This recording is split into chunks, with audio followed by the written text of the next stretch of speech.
A really good maxim or rule of life is, it is always right to do right. It is always wrong to do wrong. It is never right to do wrong, and it is never wrong to do right. That simple truth can help anyone better navigate some of life's toughest moments. It will never fail you when you're having a difficult decision to make. It's one of those precepts that has always proven to be reliable and true. And yet there's another useful rule of life that we can use right alongside that one, and it is to ask a very simple question. And the question is, where is Jesus in this? You know, no matter what the situation might be, no matter how difficult of a decision you may be facing, or how troublesome some scenario may appear to be, asking the question, where is Jesus in this, will guide you in the right direction.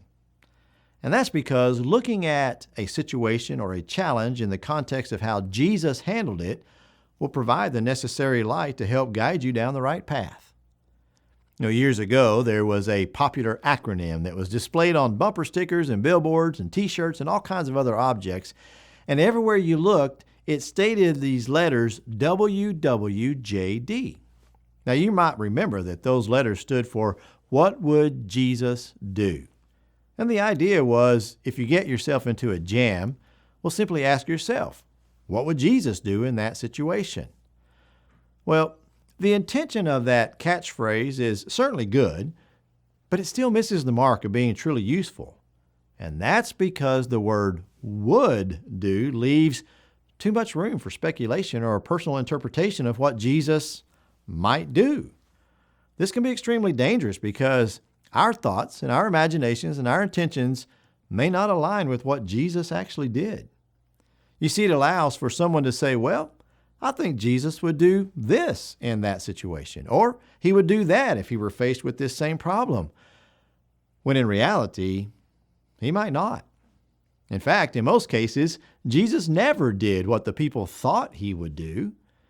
We must remember that people in his time thought he would free them from Roman rule because they believed the Messiah would be an earthly military leader. And you can see references of that in Matthew 22, verse 42, or Acts 1, verse 6. In reality, what he actually did do was establish a spiritual kingdom. Matthew 16, 18 through 19, and John 18, verse 36. So wouldn't it be better to simply imitate what Christ actually did instead of speculating about what he might do? Perhaps a better acronym would be WDJD. What did Jesus do? Because if we simply study his actions and replicate them to the best of our ability as we see in the New Testament, then we can certainly know that we haven't gone wrong in that direction. You know, looking for Jesus in every aspect or every situation will greatly bless your life because this truth can be applied to almost any scenario.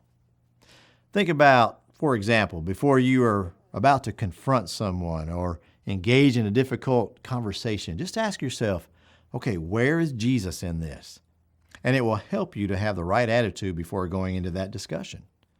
If you become angry with someone, look for Jesus in that situation, and it'll help you deal with that other person in a more proper Christian-like manner. Perhaps you may know of a couple of brethren who are at odds with each other. Well, just simply ask them to think about, okay, where is Jesus in this? Because it could provide just the right remedy that is so desperately needed to resolve their conflict. You know, there's going to be all kinds of moments that we have, and whenever we have to make some kind of difficult decision. Now, sometimes we have to decide in a rush, which often results in making poor decisions. So asking the question, where is Jesus in this, will always guide you in making the best decision. And if we're honest with ourselves and genuinely look upon his example as we read about in the New Testament, then we should always be able to find the right solution. However, for this to work as it should, you have to learn about Jesus. So I encourage you to open up your Bible and get to know the Son of God and observe his actions, take note of his mannerisms, and memorize his responses to the various situations that he faced. And let that be your guide. You see, the more you know about him, the easier it is to lean upon him, which will always help you to do what is right. So as we've said many times before, keep your eyes on Jesus and keep walking faithfully.